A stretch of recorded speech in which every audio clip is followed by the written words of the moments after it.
Thank you. Welcome to our parent forum. For those who haven't been here before, the morning is always televised, so you will be on TV. So and we post it in a couple days for everyone to see. There is another one tonight. 3 times a year, we do it a little differently. The assistant soups, actually, from the 3 levels, will present tonight. So Mrs. Ashley, who's presenting today, will not present tonight, nor will Dr. Brown, who will be presenting. So just a few norms. We always are respectful of everyone's opinions. Again, this meeting is for general topics of the school system. There will be a Q&A, and you can ask things at that time. But if you have a personal issue with your child's teacher or your child's school, I ask that you send that with me later. I always stay afterwards. And then we will, sometimes we can't answer certain questions and we'll get back to you. So we do like to introduce ourselves. So if you could say your name and what school or schools that you may be representing or organization. Good morning, I'm Lisa Dempsey and I'm representing Rogers Middle School. Good morning, I'm Justin Morgan. I'm representing Naples Bayside Academy. Good morning, I'm Megan Kerr. I'm on the Board of Education. Diana Craighead, Board of Education. My name's Jordan Tracy, and I represent Cumberly K through 8. I'm Terry Jameson, and I have 2 sons at Marshall Academy of the Arts. Liz Bennett, and I have students at Cleveland, Bancroft, and Milliken. Jim Martin here representing Hughes. Hi, I'm Rebecca Fast. I work in Parent University and High School Choice. Good morning, I'm Rick Turrentine. I have 2 granddaughters at Rogers and a daughter at Stanford, and I'm representing Rogers. Great, thank you. Eldora Smith-Baker, I'm representing Milliken High School. Monique Ray, representing Powell Academy for Success. Talofa aloha, everyone. My name is Malaya Fulai To'omalatai Coleman, and I'm the Pacific Island Education Voyage founder. And I represent all schools. Hi, I'm Dasha Gorski, and I have twins, one at Milliken and one at McBride, and they're seniors. Yay! My name is Kim Biggerstaff, and I have 2 kids at Carver Elementary. Good morning, my name is Erika Leos. I'm representing Dooley Elementary and Bancroft Middle School. Good morning, my name is Maria Loesa. I'm representing Signa Hill Elementary and Bancroft Middle School. Morning, my name is Elsa Acosta. I represent Emerson and Stanford. Hello, my name is Clemencia Crespo. I represent Cabrillo High School and Garfield. Good morning, my name is Paula Murphy, and I'm representing Cabrillo High School and Stevens Middle School. Good morning, my name is Nare Prang. I am representing Nielsen Middle School. Leticia Rodriguez in the Board of Education and Superintendent's Office. Maria Herrera, Spanish interpreter for OCIPD. Good morning, everyone. Ruth Ashley, Deputy Superintendent of Education Services. Hi, good morning. Tiffany Brown, Assistant Superintendent of School Support Services. Great, thank you. We're just introducing ourselves, so you're perfect. Hi, I'm Janelle Crawford, and I'm representing Madison School. I have a 4th grader and a kindergartner there. Thank you. So our first item of business today is Mrs. Ashley is going to involve you in an activity that we want your input on the characteristics of the next superintendent. So as all of you know, I'm leaving at the end of this school year. After 18 years as superintendent and 39 years as an employee. And so the board has set up a process, and Mrs. Ashley has been so gracious to volunteer to do this. So, and this is probably her 10th meeting, I think, probably, that she has about 10 more to go. And some of you may have been in others, which is okay, So you can go to all of them, to be very honest with you, but I'm going to turn it over to Mrs. Ashley, and she will have you working. So. Good morning, everyone. Good morning. So I'm recognizing a few of you, and because you probably have been on the tour somewhere, so I know you've heard of me before, but I'm really, really appreciative of having you as an audience to give us feedback. Thank you. To give us feedback on what you see in our next superintendent, and to tell us what are the characteristics. Before we go into that, I just want to share with you that this is a presentation that we have been taking out to our community forums and to various stakeholder groups. And it comes with the acknowledgement and thanks to our current superintendent, Chris Steinhauser, for his 38 years of service in this school district and 18 as a superintendent. 34 years ago, I met him. He was one of the first instructors and leaders that I met in this district. I had an assignment to interview an up-and-coming leader, and I was barely even teaching. I was about to start my career, and I was given his name for my assignment to interview. So I would say at that time, they already had their eye on him as the leader of this district. So thank you, Mr. Superintendent. So here we go. The outcome of this next few minutes is really to have an appreciative environment for what you're doing and what you're about to say and giving us feedback, and really to provide an overview of the process. And then lastly, we're going to hear from you and what those characteristics are and what we're looking for. So just to give you an overview of the process and timeline, there are 4 phases of this process, and we have already gone through phase 1, and that's where the Board of Education identified the process and improved the timeline and all the recruitment materials. And that was going on from January 26th to February 5th. They did decide that they want to open up the recruitment to not just in-house candidates, but to any candidates that come from within the state of California. We are in phase 2, and this is the public outreach and recruitment phase from February 6th through March 9th. And that is the last day that we will be accepting applications for superintendent. And that's where we're also going around to our stakeholder groups, getting the feedback and holding our meetings throughout the community. Phase 3, application screening and interviews. That's going to happen really quickly. So it's basically a couple of weeks where we will be screening those applicants. I'm going to tell you a little bit more about the advisory committee because they will be conducting the initial interviews, and then the Board of Education will interview the finalists April 24th and April 27th if needed. Phase 4 is the appointment of our new superintendent on May 6th. That announcement will follow this process, and then we will start the transition planning phase. So this is a list of our public outreach community forums. We also have to add up here Avalon because I'm going to go out there next week. But our next one will be at Renaissance High School, Tuesday, March 3rd.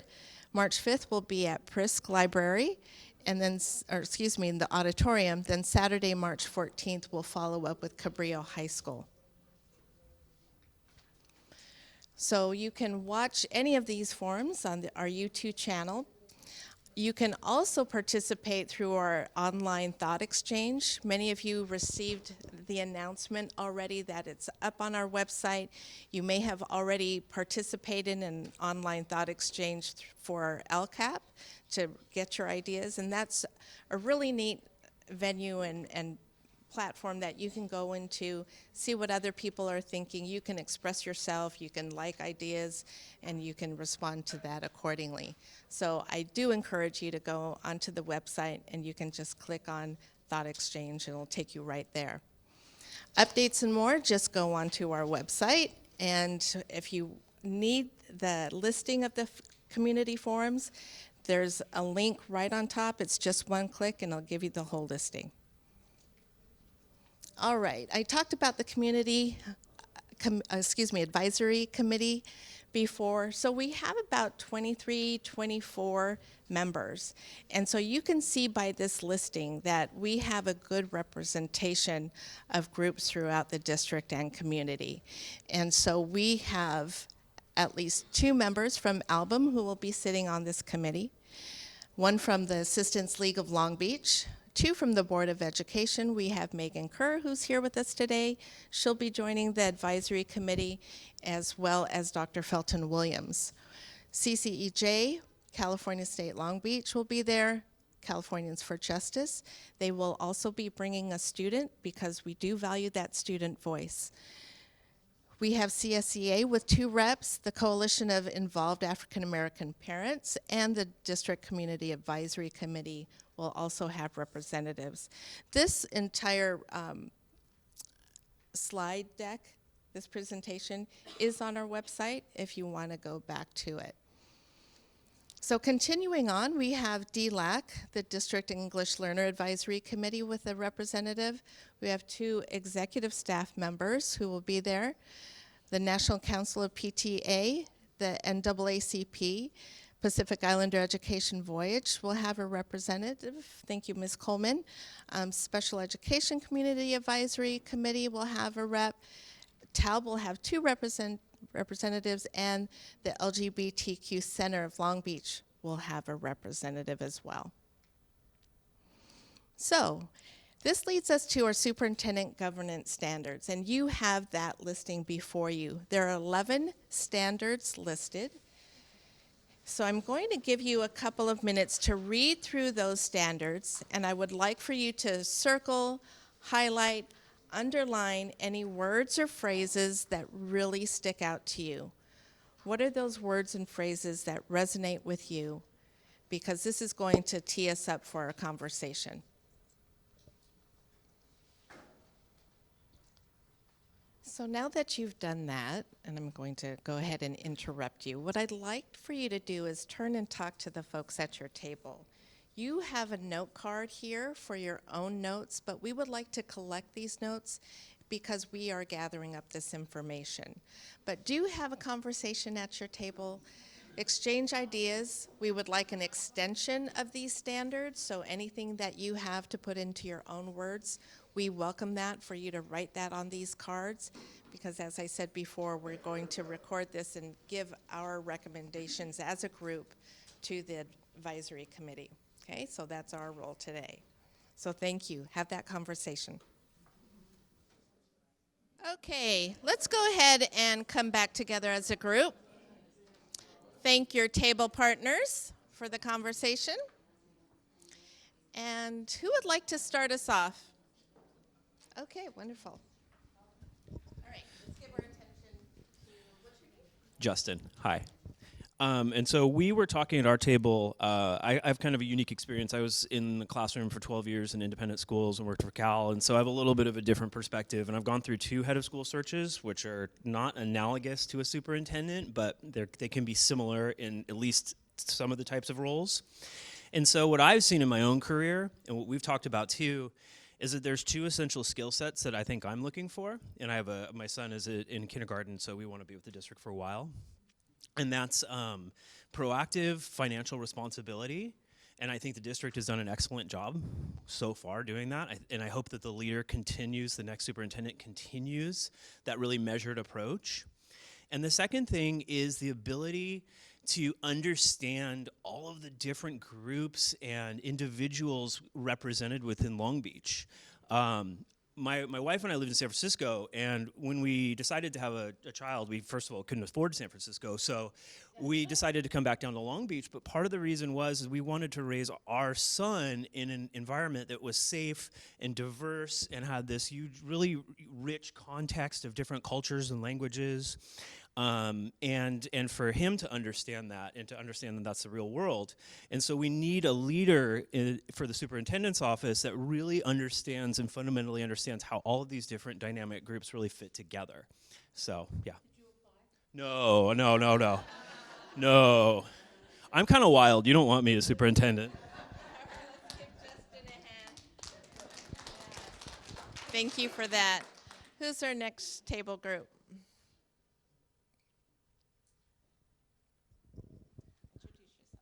Hi, my name is Paula Murphy. I would like to see a superintendent that not only promotes the success of all students, but also holds students and parents who continually cause unsafe, violent, stressful, and disruptive classrooms accountable. There's no accountability, there's no consequences, so these students continue to cause these very stressful situations in class and on campus, and we need to hold them responsible for their actions. So I would like to see some, a superintendent address those issues and maybe be a little bit tougher and see more consequences and accountability, not only with the students, but with the parents also, because that's, we need to have a safe and learning environment for our students, but also for our teachers. They only have so much time to teach our kids. And when we have certain, and it's always the same ones, being disruptive, it just takes away from the learning instruction. And it's not fair to the kids who do want to learn.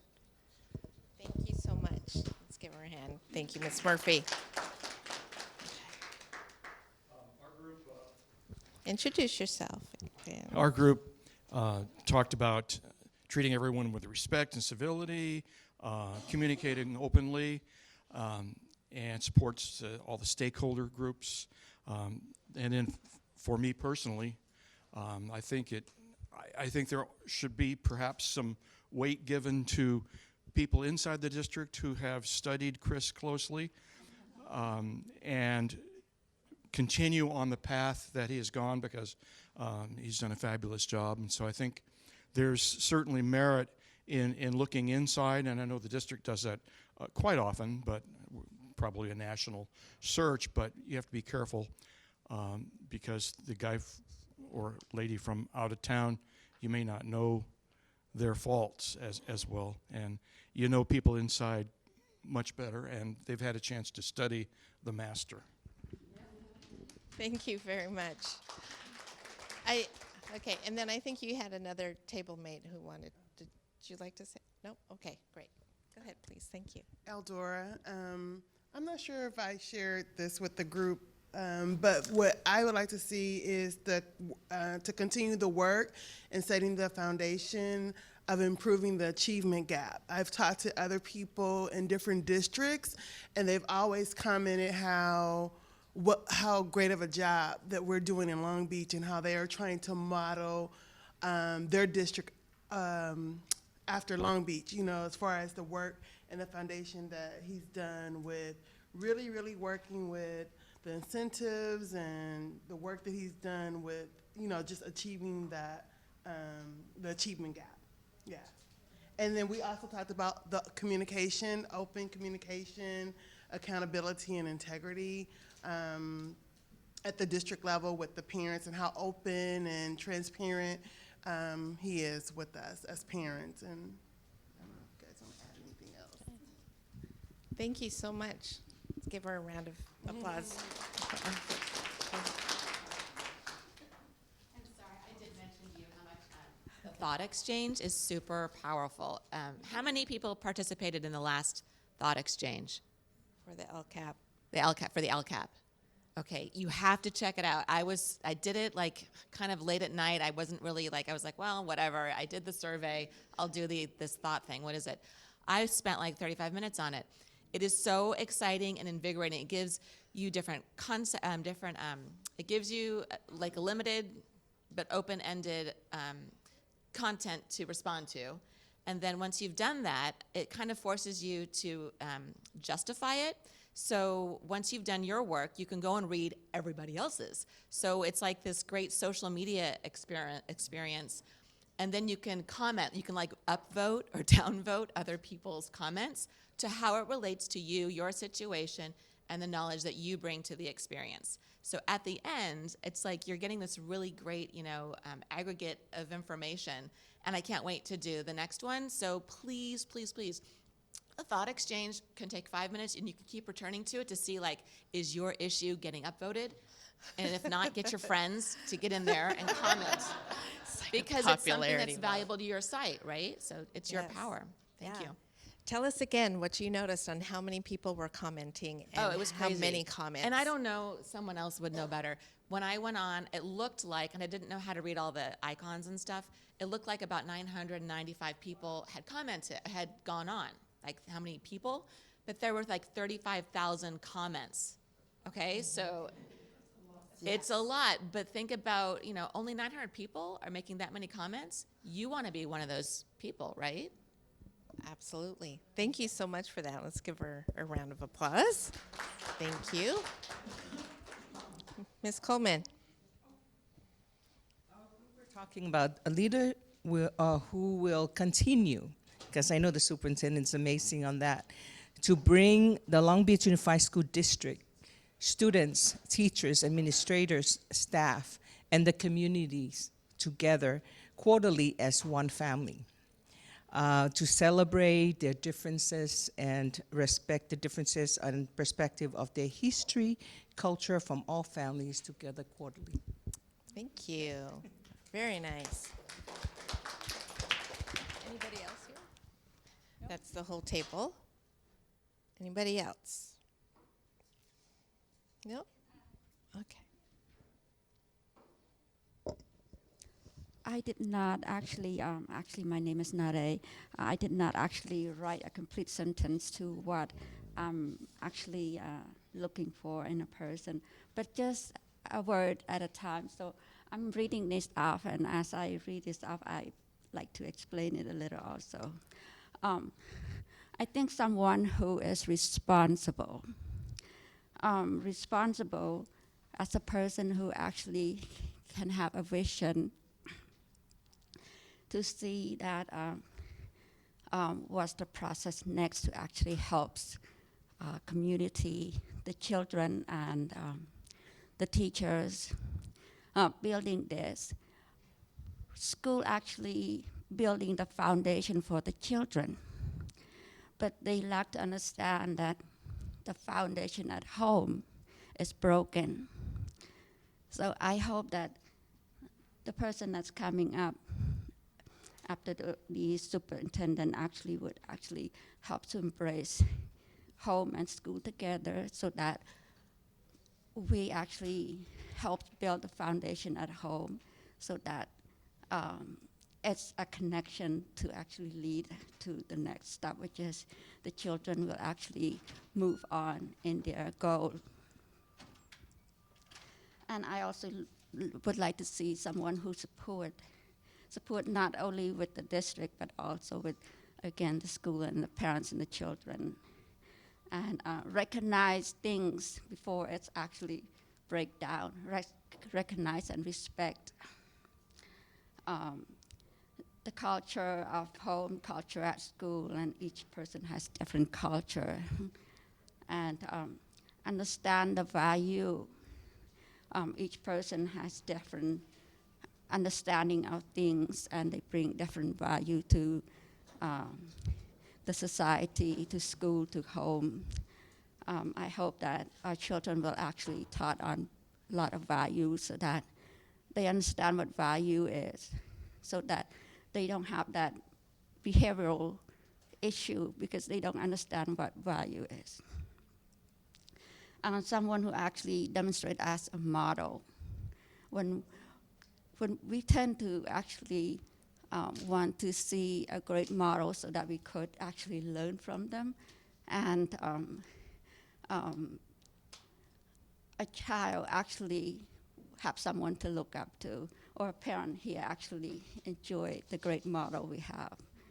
And someone with good communication, communication not only on the district level, but to the school, to the children, to the parents, so that with someone with good communication, they're also good listeners. So in that point, they're able to actually vision what's going on at home, what's going on at school, and what's going on at district. so that communication helps actually to also build the school and children and at home. Someone with creative mindset that actually can see a vision and be creative. And also have a positive culture at school, a positive culture which our children needs to learn. And once they learn at school, they can also probably teach at home, or we can have parent workshops that increase positive culture. Someone with good decision making. It's very hard to make decision, but it takes a very long time to make decision. So I hope that somebody who actually have a very good decision making and a great leadership. We want to see someone with great leadership, because that's who we want to be. That's who the children want to be. Someone accountable, and they have goals, long-term goals, short-term goals. Goals that are very strong, someone who is able to vision things and have the goals. Be professional and have good relationship with the parents, the children, and the school and the district. Thank you. Thank you very much. Let's give her a hand. And I think that's a good segue into closing up this discussion. So thank you for your comments. Thank you all for your comments and really being so open. This particular quote spoke to me. It says, "Leadership is a series of behaviors, not a role for heroes." Long Beach Unified is not in crisis. We've done a really good job. And I'll say something about my boss is that we all know, and we've kind of joked that he doesn't like to be recognized or celebrated. This, I think, would be a good celebration for him, just to hear your voice, just to hear your acknowledgement about the successes of Long Beach, and to know that he's done a good job as well. So again, I thank you for being here, and I'm really excited that you're about to hear Dr. Tiffany Brown. So, all right, thank you again. Thank you. Thank you, Mrs. Ashley, and let's give her another round of applause, because she has a huge job in front of her. And thank you to everyone who participated and gave input, because what I love about our school system, it's about continuous improvement. It's a good system trying to get better. It's not a perfect system. There is no perfect system, to be honest with you. I will have 2 grandchildren and hopefully many, many more in the system really soon. So being retired, I am going to spend a little more time with the little ones. They're 14 months apart, so it's a lot of fun. So now we're going to have Dr. Brown come and share with you, again, what the district is all about: continuous improvement. So we've launched a new, well, this is called a program, collaborative co-teaching model that is actually many school districts have already come and visited us and talked about this, and is actually getting national attention. But what Long Beach does really, really well, it likes to pilot to see what works, what modifications we need to make before we send it out system-wide. So I'm going to turn it over to Dr. Brown. All yours, Dr. Brown. Good morning. Really nice to be with you today and share some of the really positive work that we're doing. Have any of you seen these stickers around or seen this logo, All Means All? Have you seen that? You'll be extra glad you came today, because you're leaving with swag, right? I don't know if Mr. Steinhauser usually gives swag, but I'm going to pass these around. Here, ma'am, if you could pass those. So this concept of all means all in relation to the pilot program that I'm going to talk about this morning feels really important to the diversity and the movement towards more equity that we really want to be a part of our work in our Long Beach schools. So let me ask you, the idea of all means all, what do you think it means? Just say some things out loud to me. What does that mean? Everybody. All inclusive. What else? Right, everybody working together. So the way that we've defined it, and this kind of was a mantra in our Office of School Support Services, all means all is every opportunity for every student as much as they can manage and support, right? And so in our schools, what does it feel like? What should it look like in a school setting? It should look like students having as many opportunities as possible to maximize who they are and to be celebrated for who they are. And the program that I'm going to highlight today focuses specifically on the way that we've worked to include our students with special needs, but the all means all mantra, and what I'm calling a movement, actually goes far beyond students with special needs. It's really about welcoming every student wherever they are on life's journey into our public schools. So in thinking about this diagram, it highlights what we hope to do. And there's a couple of models of what we hope not to do. For example, exclusion in this bottom right-hand corner is really that students may be present in a school setting, but not participating in the school setting, right? And we really work hard to not do that. We work extremely hard to not segregate anybody, to have a group that is at a school, but completely separate of what everyone else is doing. For a long time, we talked about integration. And for many years, we were at this level of work in terms of our students of special needs. We had students with special needs that were at a school campus, and you can see that modeled here, but not really participating. Our goal in our work right now is around inclusion. It's around making sure that everybody is present and that everybody is present in such a way that they have a role in the opportunities that are offered academically, socially, in terms of extracurricular activities, in terms of intervention options. So our goal is to include everyone. And when you include everyone, I use the analogy of a party. We're not just having a gathering where we say, hey, come if you want to. But what we should be doing is saying, we want you to come. We have a place for you at the table when you get there. And actually, the party wouldn't be right if you weren't there, right? Somebody would be missing if you weren't present. So it's not just you can come if you want to. Has anybody ever received an invite where you thought the person giving it didn't really mean it? I mean, we're all friends here, right? Where you kind of know, they're telling me, hey, you can come, but they don't exactly mean it. What we want is we want everybody to be included part of the work that we're doing, and we want to feel like if somebody's not present, we say this isn't as good as it would have been without everybody. So this is a model that we're using to frame the next steps that we're taking.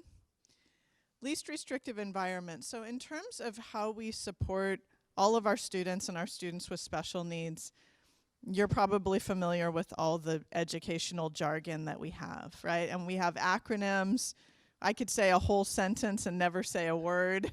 Nobody would know what I was talking about. But this acronym, LRE, Least Restrictive Environment, it's actually a very simple concept that's based in the education code and based in the requirements of what we need to do to support students. And one of the things that it says is, to the maximum extent appropriate, children with disabilities are educated with children who are non-disabled, right? So that means regardless of the challenge that you have as many opportunities as you can manage, as you can support, to be educated with students who don't have disabilities. And I want to say, as I talk about the pilot program that we've done for the last year and the work that we'll be continuing, is that one of the things that I want to encourage and support in our community is that we're never talking about including students with special needs as if it's only good for them. Because what we know is that when we include everyone, first of all, that's good for all of us. But secondly, when we teach others about how to support and join with those who have disabilities, we're actually improving the fabric of our community. And I would say through the work that we've done in the last years, and specifically in this year, one of the things that we continually hear is that the participation of students with disabilities has created an educational opportunity for all of our children to really learn from one another, to be with one another. and to join together. And hopefully, the hope is celebrate each other. Because people with special needs don't go to a special needs post office. And they go, maybe that's not a good example. Does anyone go to the post office anymore? I don't know. We go less to the post office. But people with special needs don't go to a special needs movie theater. And they don't go to a special needs grocery store, and they don't ride on a public bus that's for people with special needs, right? And so we need to teach from the earliest level how to be with one another and how to encourage one another. Because what I know, and I bet if I were to ask who in the room loves someone with special needs, or maybe has even had some special needs themselves, most hands in the room would grow up. And so I like to carry with me the idea that we're only just a half a click different than the very person sitting next to us, right? And so some of that philosophy feels important to share, because that's all been a part of the conversation and the planning for the work that we've done this year. So here's our inclusive vision, and we wrote this to be a close relative of our district mission. LBUSD values all students and recognizes that student diversity and uniqueness add to the fabric of our district. We create school communities that promote appreciation and acceptance of student differences, where all students feel a sense of belonging. We provide purposeful and meaningful access and participation in academic and social emotional growth opportunities. Our all means all belief system means that we are better together.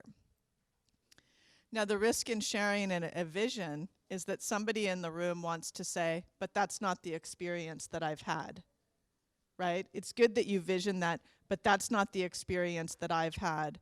And what I want to say in response to that is that what we want to do is keep striving, right? Is because a vision is a possibility of what you could see. It's not always what you see in every step of the way. I can say that from every family or every student who shares, this isn't what my experience has been. We take that in, we learn, and we work hard to do better. The reason that we pilot programs, and I'm going to share with you a pilot that we've done, we pilot to learn from the things that don't go well. We usually know what's going to work. We usually know what some of the positive outcomes will be, but we don't always know straight away what some of the challenges might be. And so the reason that we pilot a lot of things, it's very much a part of our Long Beach culture, is to have a research-based good idea, work with some data that supports that we do in fact have a good idea, and then try an idea. And in that trying an idea, sometimes it looks kind of messy. Sometimes there's a lot of bumps in the road, but with each of those bumps, we learn as we go, and we know better how to apply the things that we'll be doing next. So a collaborative co-teaching classroom, I'm going to use the acronym CCT, collaborative co-teaching. What does it look like?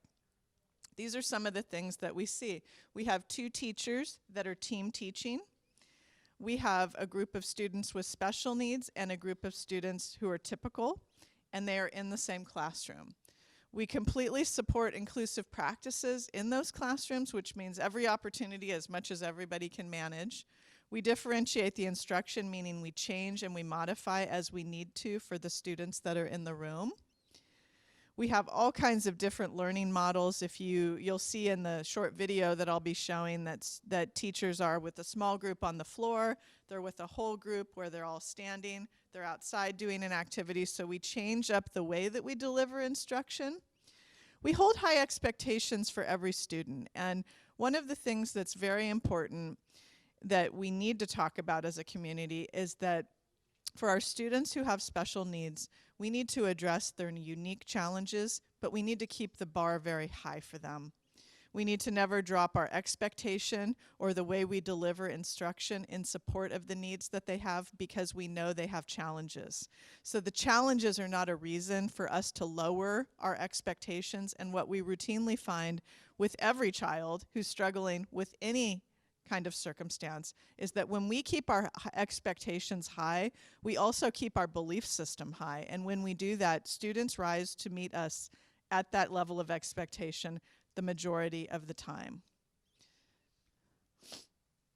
We have a layer of positive behavioral support that we want to be a part of every classroom, right? If our classrooms have strong behavioral support structures, we see less challenges for everyone, and certainly for those students who may have some known challenges with their behavior.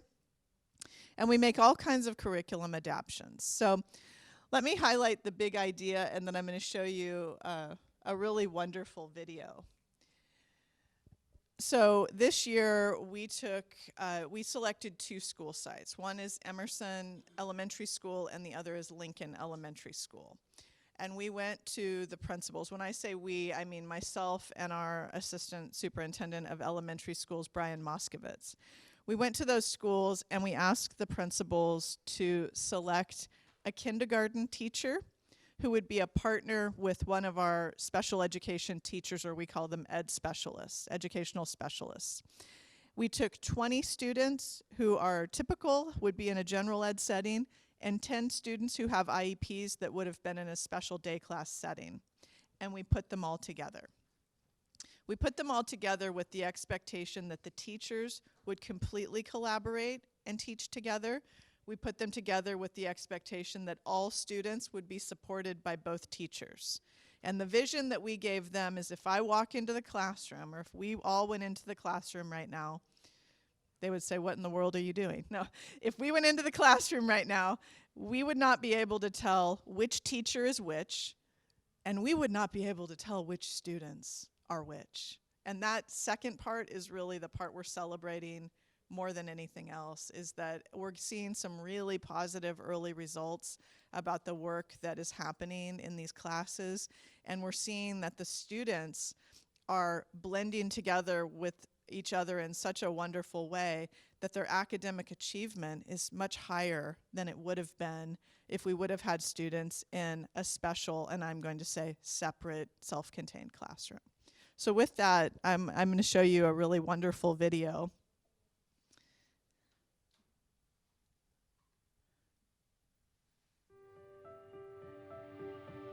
Collaborative co-teaching is a model where students who were previously determined to be MM students are placed in a regular general education class. At Lincoln, we have 8 students who have that designation, and now they are working with their RSP teacher in the class full-time and with their regular education teacher, so they co-teach. This has been a tremendous model for us to witness and for students. So now that Q1 is over, we have some data, and what we're noticing with our students is that for Ms. Arteaga and Mr. Rodriguez's class, they have the highest foundational skill scores for the FIRSA and print concepts. They're at 87%, and the district average is 53%. So in that particular area, they're doing very well. And then the other 2 areas, phonics and word recognition and phonemic awareness, they'll be tested on in January. But so far the data is super promising. In math, 6 of the 8 children, so 75% of the students that were sent to us, are scoring 80% or higher on their Math Unit 1 and Unit 2 tests. So this model is allowing students to be part of a general education class, and the expectation is that they're going to perform as a student in a general education class. And so they're rising to those challenges, and they're doing a great job. Parents are really liking this class. They're seeing their students do more, their children do more than they've ever done before. It's not just about academics, it's about how are kids taking care of themselves, how are kids relating to other people, and how are they being in their lives, and really their quality of life is higher. Parents are thrilled. I pretty much teach the same way. My expectations have always been high, and they're still high. The students that are coming in with the mild, moderate, and the IEPs are still held to the highest standards and highest expectations, of course with the modifications or accommodations that come in their IEPs. But for the most part, you can't really tell which students are identified or gen ed. The mild, moderate students are scoring up there with the gen ed students, and some of them even surpassing the gen ed students. And not only the scores, because I know that that's important, but also how the children, how our little ones feel. You know, we want them to feel like they really welcome in the classroom, that they really can be there, and they can really be open, and and they can feel the love, not just between them, but also with the teacher. So you really get to know the teacher and the student. The communication, I feel like, is very important for us both to have, so that way if there is something that we see that is not working, the planning too, and both of us really giving our feedback, like if I do a lesson or he does a lesson, kind of, how do you think it went and how can we improve it? So I feel like if you have the right person, and you can work with the person, I feel like that will really benefit the classroom and the students. I'll just say that my teachers have been absolutely amazing. It's really hard to take two classroom teachers and put them together in one classroom. The teachers have had to compromise and plan every step of the way together, and they have done an outstanding job. The collaborative model, it only works if they can collaborate, and to get the results that we're getting takes a lot of focus and a lot of time and a lot of compromise. And I am so proud of the way that those two teachers, Mr. Rodriguez and Ms. Arteaga, have been able to create such a wonderful classroom environment for our students. When we look at a collaborative co-taught classroom, it is one model that can support an inclusive school. Inclusive schools are much more than just a collaborative co-taught classroom. It's about the whole culture of the school. It's about that mindset. It's about that appreciation of diversity. But in a collaborative co-taught classroom, in one of our CCT classrooms, they're really designed in a way that brings together kids of all abilities. Here at Emerson, it works in the sense that we have myself, whose background is a regular elementary kindergarten teacher in the classroom, and we have Mrs. Porcher, whose background is in special education as an education specialist, and we work together in a classroom with 25 kids who have a variety of abilities and a variety of needs and a variety of strengths. And we work together to make sure that we're meeting the needs of all of that diverse group of kids. Now we are planning together as much as we can and adapting to each other as partners because we do see each other every day, and we have to be used to kind of a give and take versus it's all me and then I'm gonna tell you what I wanna do. It's going to be all us. And sometimes things work and sometimes things don't, but it's nice to be able to have communication that's open and kind of leave your ego at the door.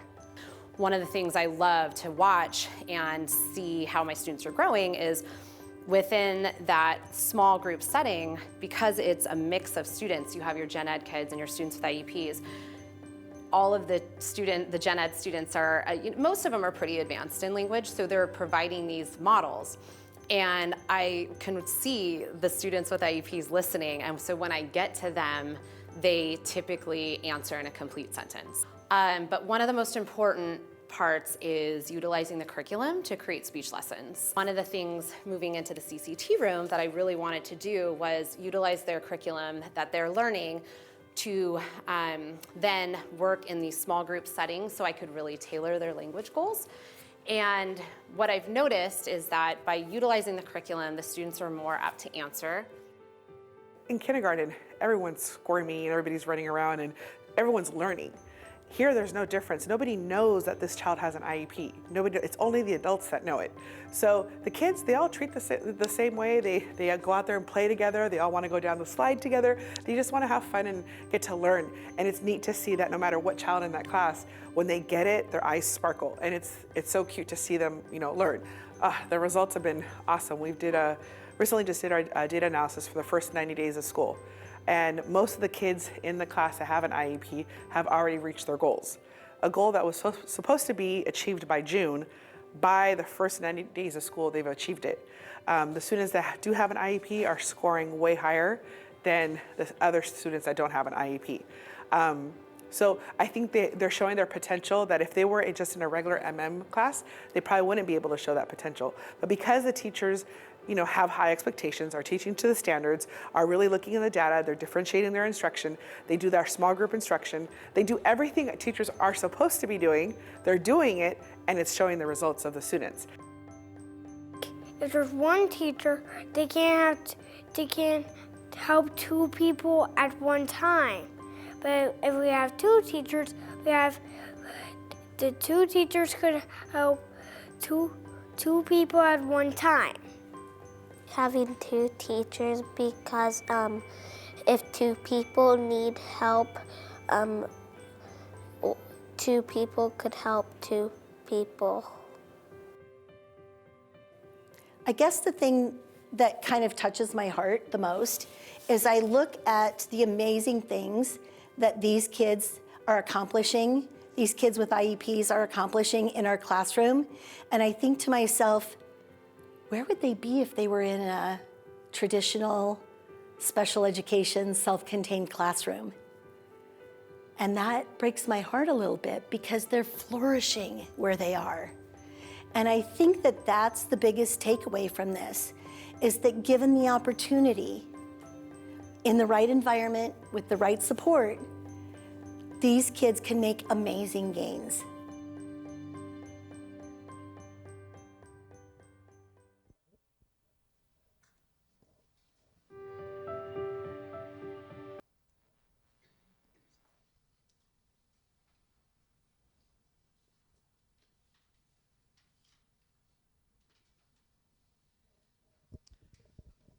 So if there's two problems and two teachers, then there's two people to help. I mean, it's hard to argue with logic like that, right? Out of the mouths of babes.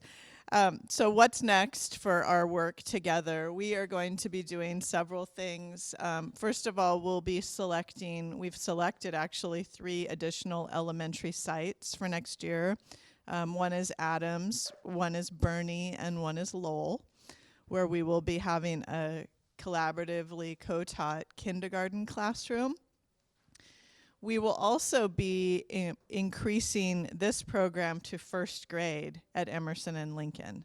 So they will take a new group of kindergarten students and grow up the first graders into another collaboratively co-taught program. We're also expanding down into pre-K because we want to start these good practices from the earliest point, right? Everything that we read, everything that we now know says the earlier the better in terms of how we're supporting students. So we will be partnering with 5 child development centers and 5 Head Starts that are placed all over the city next year, and we will be taking a group of students that would have been at Buffum Total Learning Center, which is our pre-K center, and putting those classes into our CDC and Head Start classrooms. We're going to continue to gather data about how students are doing. We're going to continue to observe the program, and we're going to continue to work with teachers. One of the things that's been really important is actually having professional development about how teachers will work together, really collaboratively work together. And I'll tell you a secret. Sometimes it's harder to help adults work together than students. And so we know that, right? And so we're really working on how do we establish a relationship and a real collaboration with each other that prompts them to work together. We don't want 2 people doing 2 separate things in the classroom. We want 2 people working together as a unit. And so we're doing a lot of focused work around that. And then our hope is that we're going to continue to see the results that you've heard already from the work that we've done at Emerson and Lincoln. And this is a true pilot, meaning we are letting the results inform what we do next. We don't have a plan that's bigger than how the students are doing. And so we're literally learning just ahead of them in terms of our planning for the following year. And we so far have really celebrated the results that we have, and we'll use the information we have to go forward.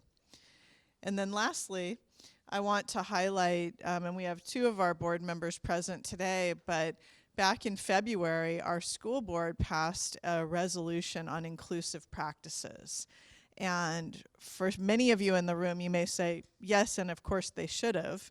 But what I want to say is that the likes of this resolution really haven't been seen around the state in terms of a school board that comes out and says, this is not only work that we know is good work, but this is work that is our expectation for what schools will be doing.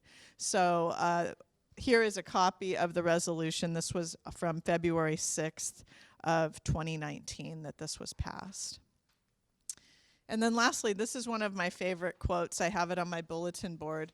How far you go in life depends on your being tender with the young, compassionate with the aging, sympathetic with the striving, and tolerant of the weak and strong, because someday in your life you will have been all of those.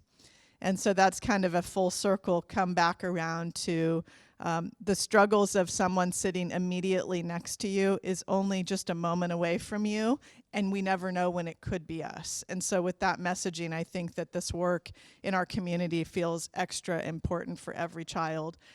It's a pleasure to share it with you. The powerful work that you do is you take information back to other places, in conversation at your schools, with your neighbor. And so now that you hold this information, you can share it with others. I welcome any questions that you have. It's really a pleasure to be with you. First of all, thank you so much for all the work and dedication to our students in the district. Will the class size increase? The number of students increase with this program? It's a great question, and the answer is that we have committed to have a class size of 30, no more than 30, 20 students who are in general education and 10 with IEPs. Thank you. Good morning. Thank you for coming. I'm wondering, how long will you keep these students together? Oh. Do you have a duration or? It's a great question, and it's one that when I mentioned that we're planning just ahead of ourselves, it's one that we're really thinking about, because I'll tell you, we've seen some really positive early results. We've actually had a couple of students exit from having an IEP this year, which we're really celebrating.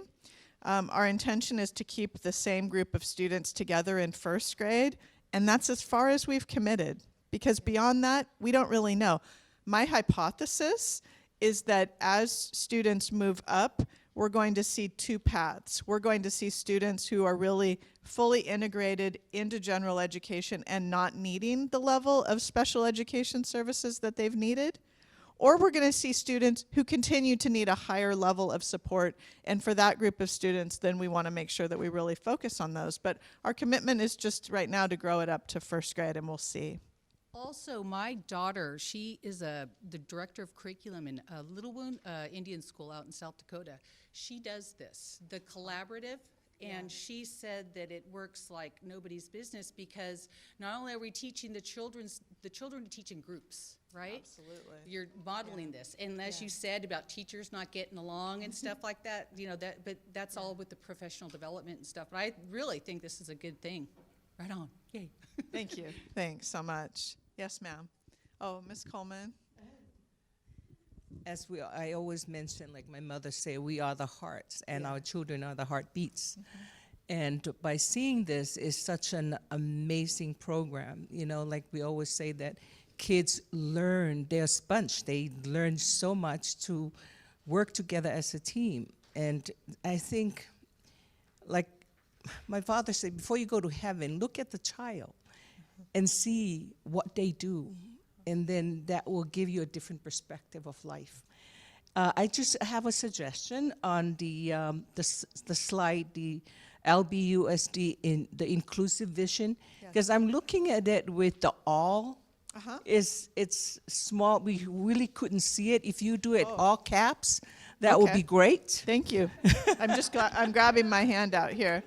Thank you so much. Let me look at that. Oh, I see what you mean. Yeah, thank you so much. Great feedback. Ma'am, I know you had a question in the back. Okay. Okay, the program looks great. I'm glad it's expanding. Exactly how much expanding will the budget allow for, having the additional teacher in the room? Did Mr. Steinhauser ask you to ask that question? Oh, it's a great question. So right now, a couple of things. One, we never do something that we can't afford, right? And we always plan.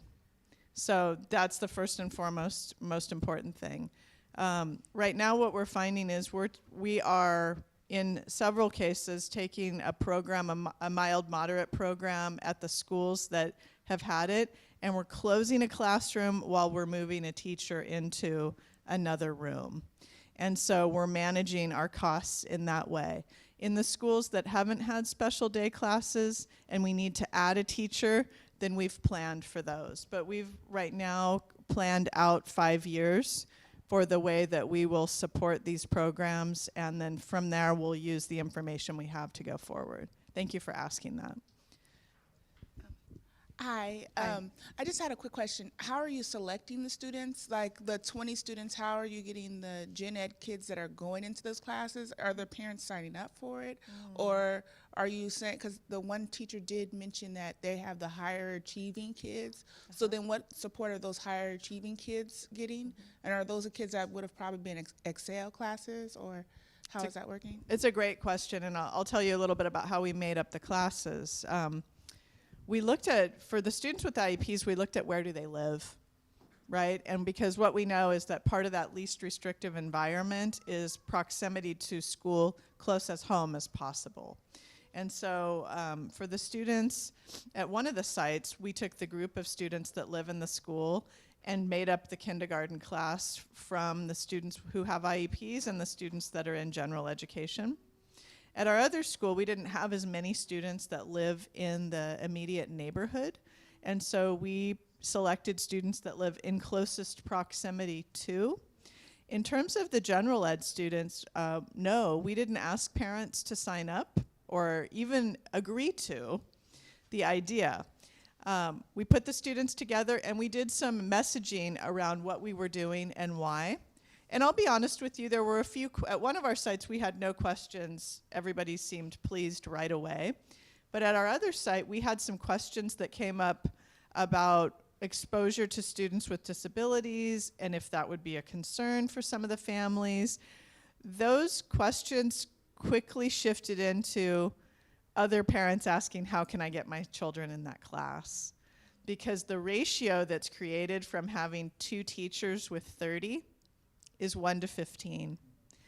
And that's something that parents quickly saw. And then the other component that they saw were all the social and emotional opportunities that come from students. So we've seen only gains in all of the students academically.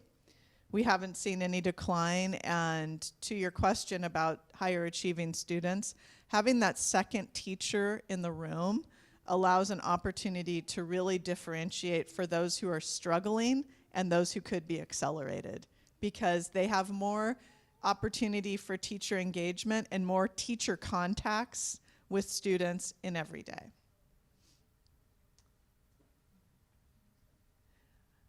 I want to acknowledge that Mr. Steinhauser was one of the great drivers of this program going back a few years. In fact, he was even encouraging us a little more quickly than some of us were wanting to go. And then we've also just really had tremendous support of the board and from our whole community with this work. So thank you for allowing me to join you and share it with you today. Dr. Brown does a great job, and she is absolutely correct. I wanted them to have many, many more sites to start off with, and Dr. Brown and Mr. Moskovitz pushed back big time. And they said, you know, wait. And so then we had many, many discussions, and then and they were right. And so that's what the power of the team and the collaboration is. And to my plant back there about the fiscal piece, you know, one of the biggest, I tell people, don't retire, because you have a bunch of things to do before you retire. And one of my responsibilities is making sure that I build out 5 budgets with the school district and the school board. And so to make sure that what we plan today, we can do, you know, 5 years from now as best as possible. And so we've done that. And so we've looked at, because it does, if we go from K to 3, which is our plan right now, it will cost roughly $300,000 additional per site. So we have actually mapped it out, or it won't cost the district any money because of programs we're using and, you know, playing the chessboard and all that fun stuff. And I just want to commend Dr. Brown because this is, I think, one of the pieces of our puzzle that makes Long Beach so special is thinking big. How do we do it? And then going back and forth. So our concern was we started with the 2, but we wanted every geographical part of the city in the district represented. So that's going to happen next year. And our teachers and they've just done a beautiful job. So let's give Dr. Brown a real round of applause. So.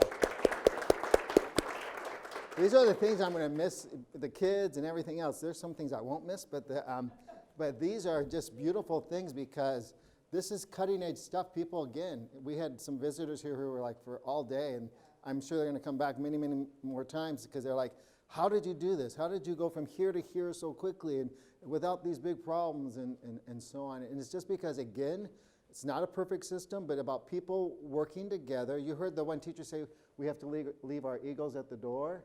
You know, and that's the same thing what we all have to do. And so, again, I can't thank you. And you're going to see next year, I'm sure these forums will continue, and she'll be back to share some things that are happening in the secondary. There's some very, very exciting things happening in middle school and high school next year.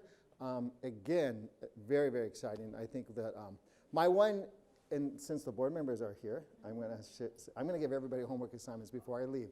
So I think a great homework assignment for this project would to be a case study. So maybe we have someone else come out, because our research department's just overwhelmed, that we have someone come and do a case study of this, because really about the outcomes. So you've talked about the early intervention, because you're going from the preschool to the elementary, to the middle, and to the high. I think this would be a great case study for districts to learn and to be documented. Sort of like what we did with our ethnic studies program, where we had people come in to document that. So thank you. So just love it. So. All the time. You earn multiple cookies. Poor Dr. Brown and her team, you have to meet with me on a monthly basis. But she is so wonderful, and the team's wonderful. And again, it's just, we're going to do what's right by kids. And I'm a kind of a nerdy guy. I like numbers. And so I have pads by my bed and pins by my bed, and it's kind of sick. And I'll wake up in the middle of the night and say, well, we can, if we do this, then we can do that. And so, but that's just something that I like to do. So now I'm going to open it to questions for the system. So for folks who have a question that they'd like to share or ask about, feel free to do it this time, and we'll go forth. So who would like to be first? Anybody? Yes. Two comments. Hi, Chris. How are you? Good. Good morning. The obvious, I'll say for my second question. The first question is, I noticed that Rogers Middle School did not send out paper report cards this past semester. Is that a practice that the district is encouraging?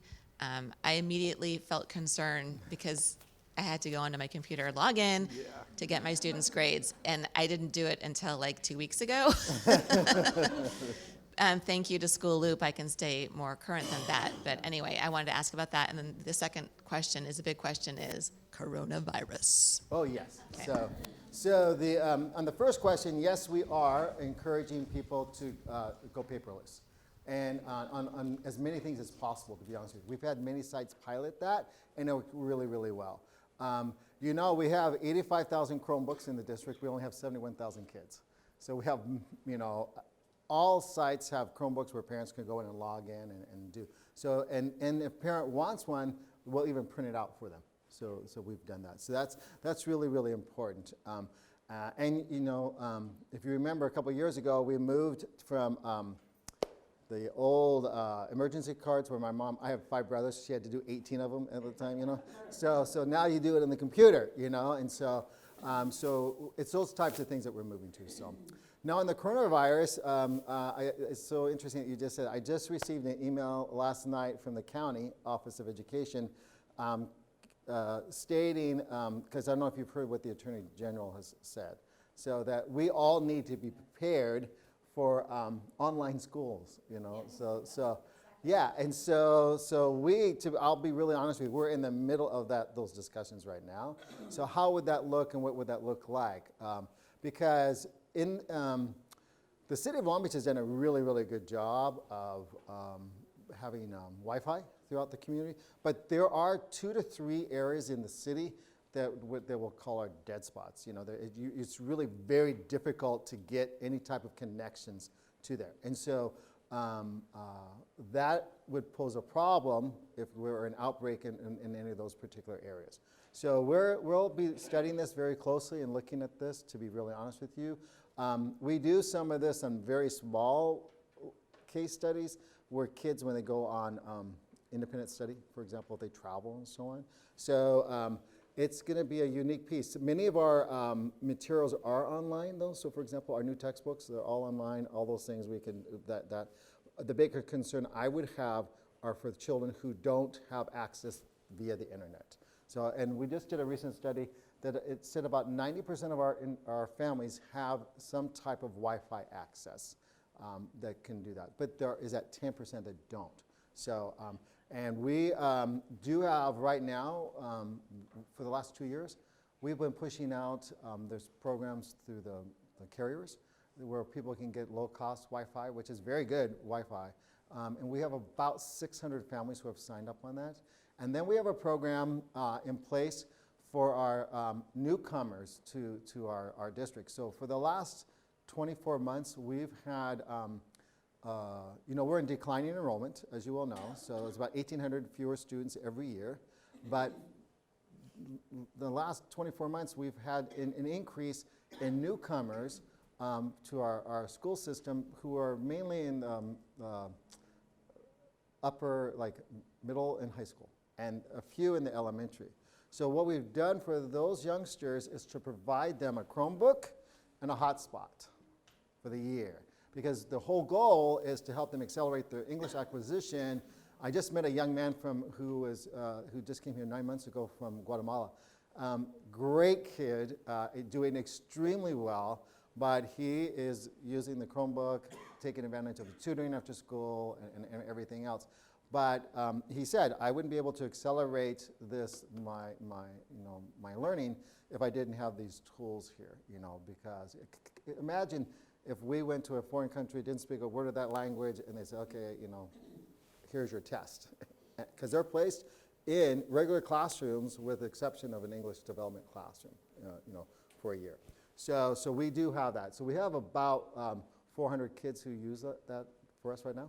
There are a few parents who don't, so more to come on that one. Let's just pray that it doesn't happen.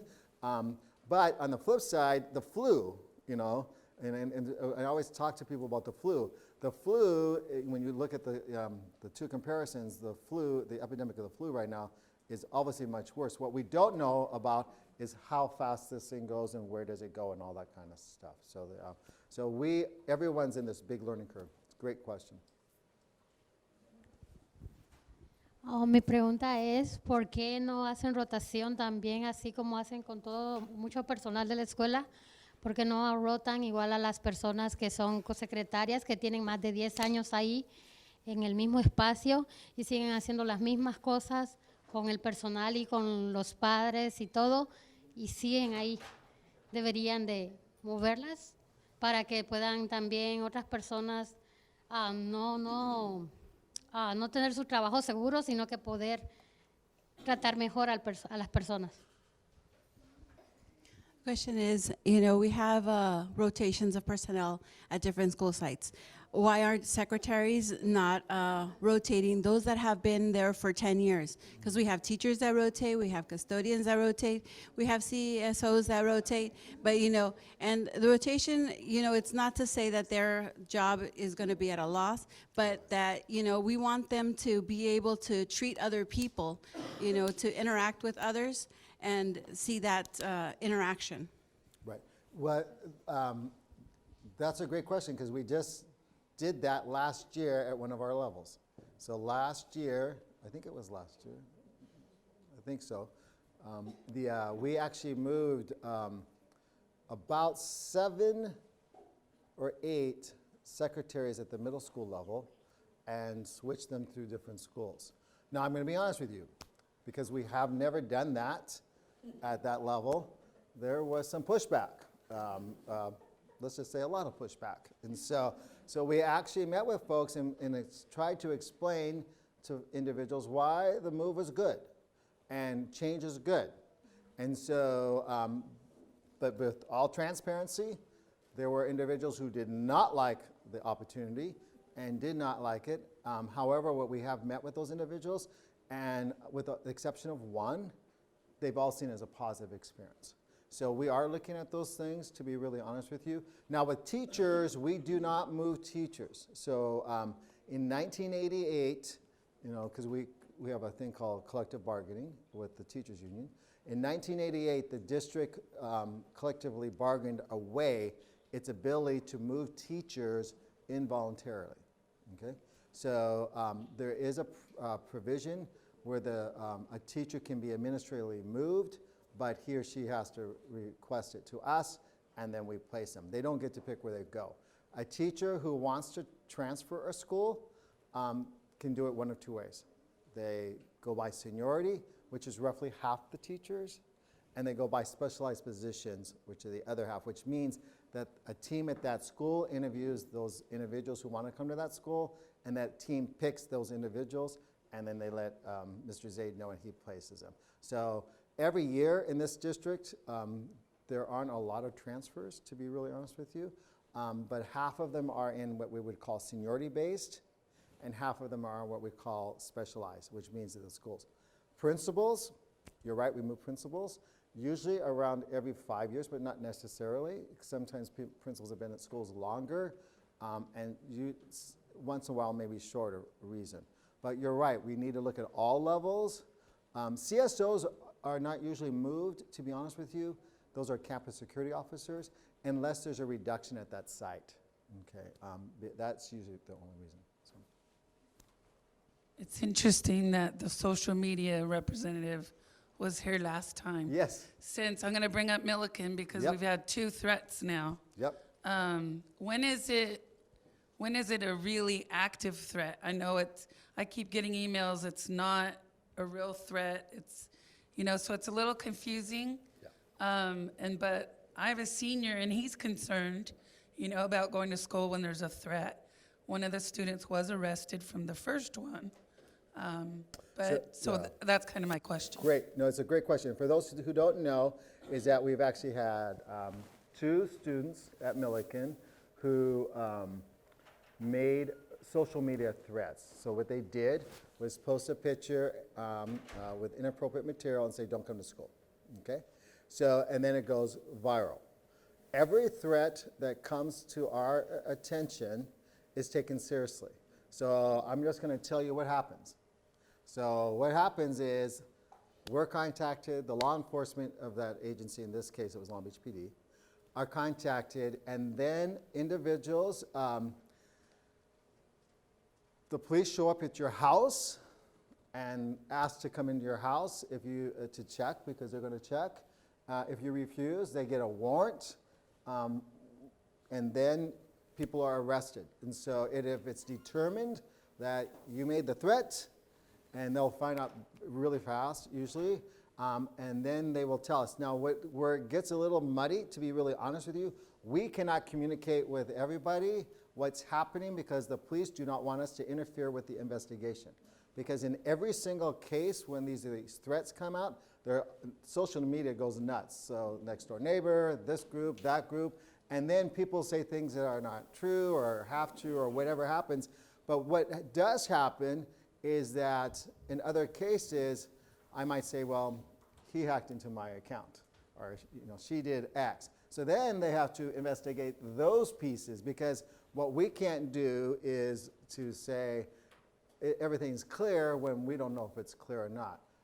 I've sent out communications, and you're going to get one on Friday from me that basically talks about this, and it also reminds parents that if we feel it's, the schools are extremely safe, but if you feel it's not safe, you have to keep your child home. We totally understand that.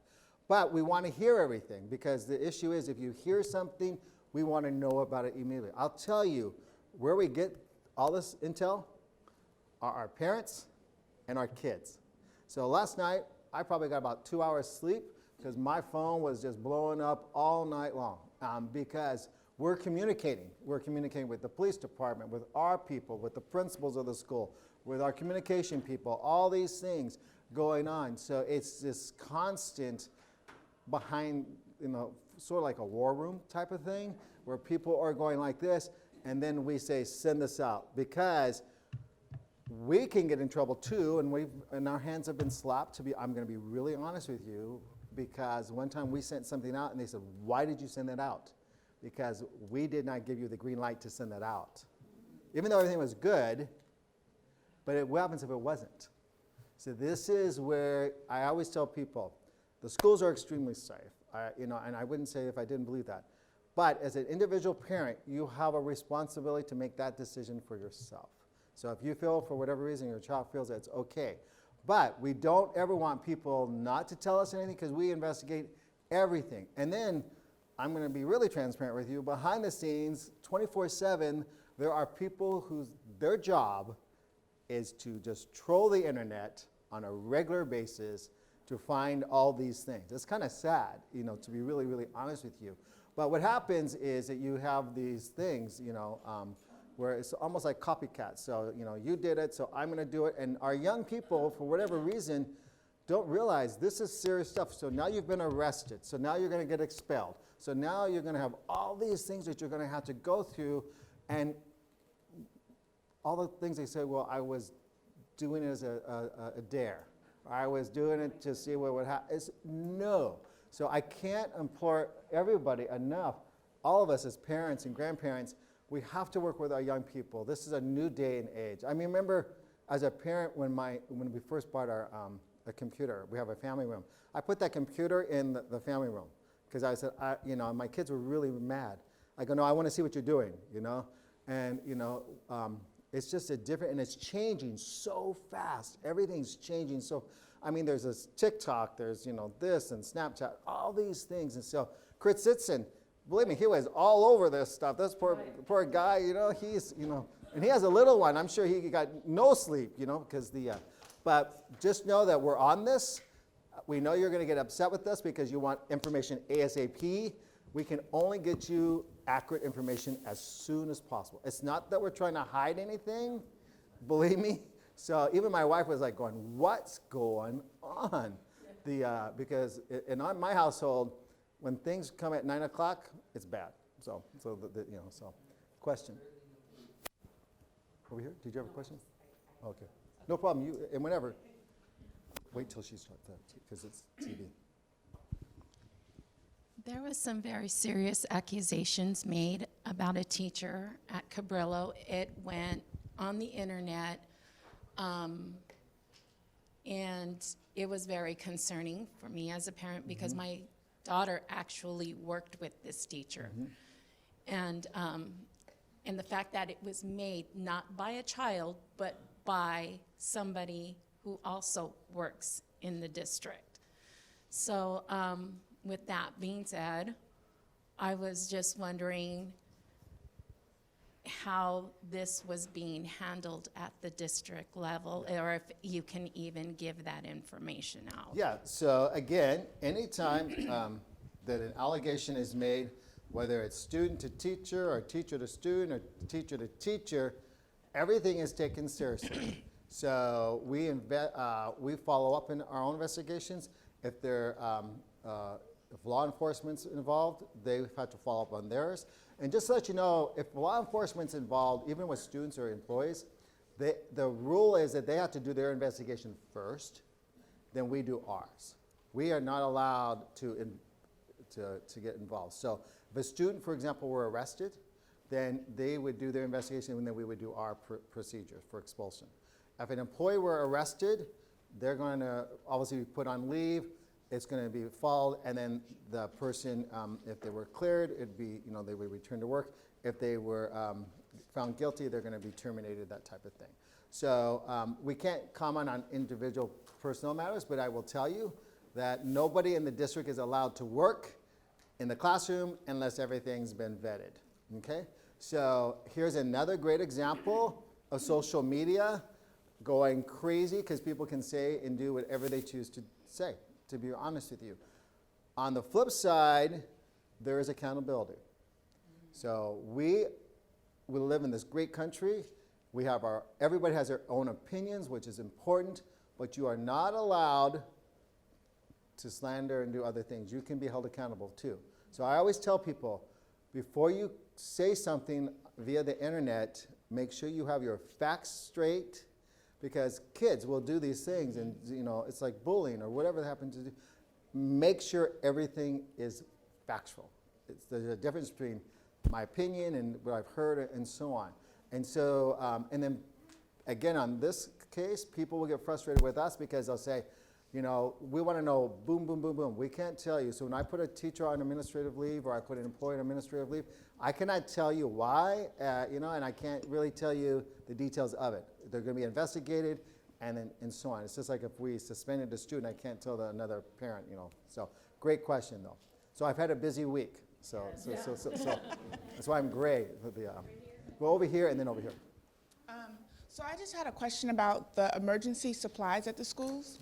Yes. I know back when I was in school, I remember I used to bring my little emergency kit to, my little water and stuff like that for school, and then they would give it back to me at the end of the year. It was a big thing, and I loved it because I got the snack.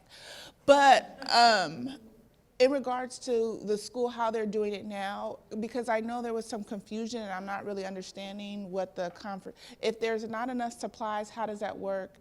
Can the parents help with getting the supplies, or is the school supposed to be able to, is the school supposed to do the supplies? So there's two pieces. And then, so the board actually years ago, it's probably about $500,000, updated everyone's supplies. So we have an emergency director in the district, Kathy Coy, and so everyone has certain things, every school, based on the size of the school and so on. So water, and then every cafeteria has 3 days of food supply. That's what we have. Now, and then schools can add to it, so for example, if they wanted to. So and many have. Now what we're doing this year, because we went back and did another inventory, and so some things are expired, need to go away. And one of the big things that have to be replaced, for example, there are about 32 or 35 schools where we're replacing the big containers, the cargo containers. Right, because so we're spending about $200,000 right now of bringing everybody up to speed. So we actually keep a running, remember I told you I do a 5-year budget? We have a 5-year thing of those things. So we know when they need to be replaced. But schools can, and schools do, add additional things. But they have all the basics that they need there, to be very honest with you. The other thing that we, as a school system, since we're cut off by the 405, we have major things on this side of the 405, on the south, i.e. generators, other things, and major things on the north, and tractors on both sides, bulldozers, so that if it collapses, God forbid, you can make a new road and get them. And then our schools are in an event of emergencies, our schools are where individuals would be housed. So for example, our gymnasiums and all that stuff. So we are really well prepared, and there's a whole group of people that work together, the cities and the police department, the fire department, and the American Red Cross. But schools can add if they choose, but they have the basics. Everybody has the basics. Because I know our site, they said they didn't have the basics, so because I went to them and they specifically said they didn't, so that concerns me. And then they said that it has to be in a container, but they're presently housing it in a room, so that I didn't know. They have containers there. They may be one of the sites. I don't know if this. Well, because it was damaged. So they're actually buying those. We have to buy them from the port, and then we get those. But they're everyone's being updated. So. No, that's a good question. Yes. I have two things. First, I want to find out how do we handle accountability and job-related in different sites? Is there someone who can follow through, especially our family resources, if they're doing an excellent job on relating the information to families, and different jobs that in different schools they're working it diligently to help all students? That was my first one. The second one, I just have an announcement, and that is our Pacific Island Education Voyage is tonight. We're having Dr. Thompson, who's the guest speaker. He is an author about suspension and 504 special. He wrote a book about it, so if you want to come tonight, you're welcome. It's going to be here. Yes. at this room. What time? Tell them what time though. It's from 6:30 to 8 o'clock tonight. Yeah. So Thank on the first one, the accountability is done at the particular school or the department first. So if there is a complaint, that needs to be taken to that principal or that department head, to be honest with you. And then if things aren't resolved there, it can go up to the next supervisors. So, but yeah. But thank you for asking that emergency question, because that was one of my announcements to say. So, and this is where I'm a bad superintendent. I didn't even tell them we'll be doing that yet. So sorry. So you've learned. Sorry. So. I did just see that the City of Long Beach and their health department with the CDC is going to do a press Right. conference. City of Long Beach is doing a press conference with their health department at 3:30 today. Regarding coronavirus, so if anybody wants to tune in, I just saw a tweet. And we're fortunate that we have our own health department. There are only 3 cities in the entire state of California that have their own health department. So everybody else has to rely on the county health departments. So obviously we have a county health department and we have our own city health department. So we're very, very blessed in that arena. So if you would take out your tickets, we need the prizes.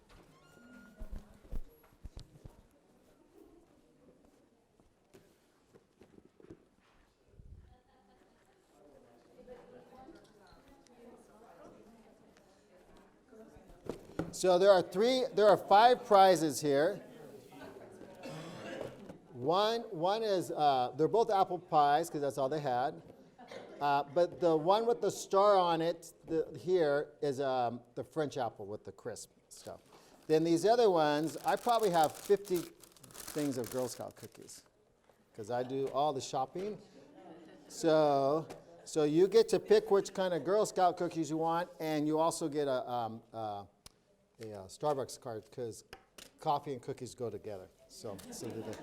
So we are going to have a meeting. We'll always have food items for prizes, but there will be a meeting before the end of the year where every one of you will walk home with a new book. We've actually, thank you to the Board of Education, have spent about $500,000 on some really wonderful books for our schools that are culturally relevant, and they're just absolutely beautiful. So you all are going to go home with one of your choosing before the end of the year. So it's called, I think it's The Rising, I forget the exact title, but we'll figure it out. So the first one is 793. You get to pick which you'd like. 793. Oh, actually, too, there's, the last 4 digits would be 5793. Also movie tickets, I forgot, sorry. 5793, you get to choose whatever you want. The next one is 5813, 5813. All right. The next one is 5822, 5822. Oh, good job. These are French apple, regular apple, movie tickets, and that other. Next one is 5823. Wow, that should probably be the same table. 5823. Oh, hey, well. 5791, 5791. 57. Oh, good job. You work extremely hard. Let's give her a round of applause. She does a good job. Good job. One more. The last one is 5841. 5841. Oh, good job. We have our youngest participant. He's been coming for a long time. Good job. Thank you, everybody. Have a great, great day.